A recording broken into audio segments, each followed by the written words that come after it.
झोरणी घालायची आहे आणि आता पाऊस पडतं. आज सकाळपासूनच पाऊस पडतं.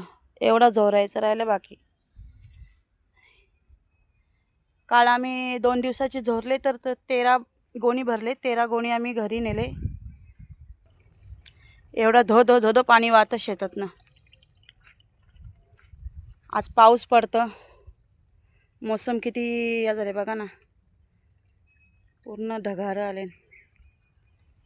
एवढा कापायचं आहे. कोण बोलतं नोव्हेंबरच्या 3-4 तारखेपर्यंत पाणी पडल, कोण सांगतं डिसेंबरपर्यंत पाणी पडल ना. आता शेतामध्ये एवढं पाणी आहे, एवढं कापायचं काही समजतच नाही काय करायचं ते.